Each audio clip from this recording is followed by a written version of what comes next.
వెనక లోపల డ్యాష్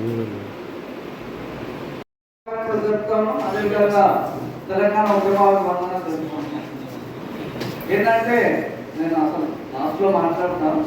నేను ఇక్కడ చెప్పేది ఒకటే, ఇక్కడ నిజంగా కూడా ఇవాళ సరే మేము ఇక్కడ కూర్చున్నాం, కానీ మనందరం కూడా ఇక్కడ రౌండ్ టేబుల్ సమావేశం కిందనే తీసుకుపోవాలని చెప్తూ, ఎందుకంటే చాలా సంవత్సరాల నుంచి ఉద్యమాల్లో పనిచేసుకుంటూ ఒకరి నుంచి ఒకరు ఇక్కడ ఈరోజు ఈ సమావేశంలో ఉన్నారు కాబట్టి అన్ని ప్రజా సంఘాలు, పార్టీలు, అదేవిధంగా వ్యక్తులుగా ఇక్కడికి వచ్చిన అందరూ కూడా మనమందరం సమానమే.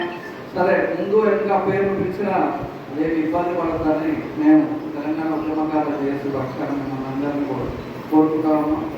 సౌహృదయంతో మీరందరూ కూడా మన్నిస్తారు, దీన్ని ముందుకు తీసుకోవాలని చెప్తాను. ధన్యవాదాలు.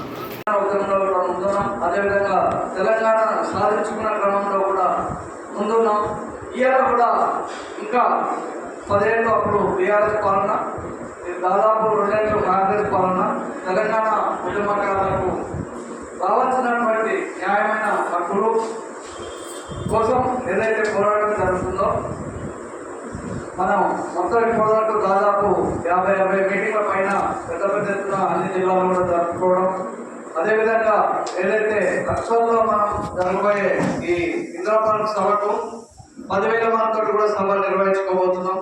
ఎందుకంటే ఈ ప్రభుత్వానికి మనమేందో నిరూపించాలి, చూపించాలి. ఈ లోపలనే సీఎం కూడా మనం ఆల్రెడీ దరఖాస్తు చేసుకోవడం, మన కమిటీ కూడా 69 ఉద్యమకారులు, తెలంగాణ ఉద్యమకారులు కూడా వాళ్ళు సీఎం అపాయింట్మెంట్ కూడా తీసుకోవడం. ఖచ్చితంగా ఈ నిర్ణయాలు ఇమీడియట్ గా ఇంతకుముందు అన్నట్టు మనకు ఈ జెడ్పీటీసీ ఎలక్షన్ లోపలనే మనం సాధించుకోవాలి. కాబట్టి మనం అందరం కలిసికట్టుగా ముందుకు పోవాలని చెప్తూ నాకు ఇచ్చిన సమయం ధన్యవాదాలు.